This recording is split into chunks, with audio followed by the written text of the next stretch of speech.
नमस्कार, मी रिंकू. तर तुम्हा सर्वांचं म्हणजे यूट्यूब चॅनलमध्ये फार फार स्वागत आहे.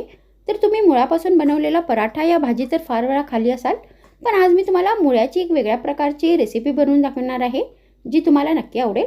मग उशीर कशाचा, चला सुरू करूया आजचा व्हिडिओ. मग ही रेसिपी बनवण्यासाठी मी इथे एक मुळा घेतलेला आहे. तर सर्वात आधी आपल्याला हा मुळा स्वच्छ धुवून घ्यायचा आहे आणि याची सगळी साले काढून टाकायची आहेत.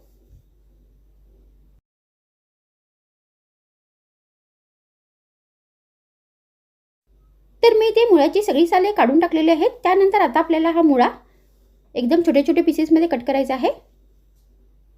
तर त्याच्यासाठी मी मुळ्याचे 2 भाग करून घेतलेले आहेत. त्यानंतर आपल्याला या मुळ्याचे गोल गोल पीसेस कट करायचे आहेत.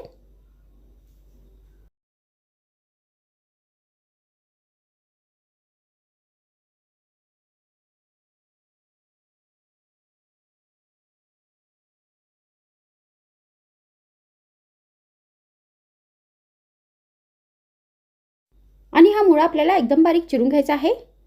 तर मी ते मुळा एकदम बारीक चिरून घेतलेला आहे. मग आपल्याला एक मिक्सरचं भांडं घ्यायचं आहे आणि यामध्ये हे सगळे मुळ्याचे बारीक चिरलेले पीसेस घालायचे आहेत. मग आपल्याला याच्यामध्ये चवीनुसार बारीक चिरलेली हिरवी मिरची घालायची आहे. त्यानंतर याच्यामध्ये अर्धा कप बारीक चिरलेली कोथिंबीर घालायची आहे. मग आपल्याला याच्यामध्ये 5 ते 6 लसूणच्या पाकळ्या घालायच्या आहेत आणि या सगळ्या साहित्यामध्ये अर्धा कप पाणी घालून या सगळ्या साहित्याची एकदम बारीक पेस्ट बनवून घ्यायची आहे. तर मी ते सगळ्या साहित्याची एकदम बारीक पेस्ट बनवून घेतलेली आहे. मग ही रेसिपी बनवण्यासाठी आपल्याला गॅसवर एक भांडे ठेवायचे आहे आणि यामध्ये 2 चमचे तेल घालायचे आहे. मग आपल्याला याच्यामध्ये अर्धा चमचा मोहरी घालायची आहे आणि अर्धा चमचा जिरे घालायचे आहे. मग हे दोन्ही साहित्य तडतडल्यानंतर आपल्याला याच्यामध्ये 10-12 करवेची पाने घालायची आहेत आणि ही फ्राय करून घ्यायची आहेत.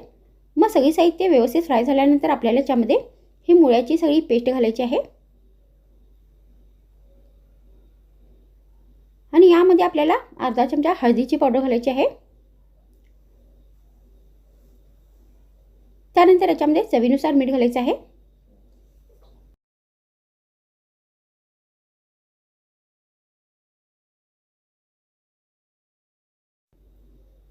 आणि सगळे साहित्य व्यवस्थित मिक्स करून घ्यायचे आहेत.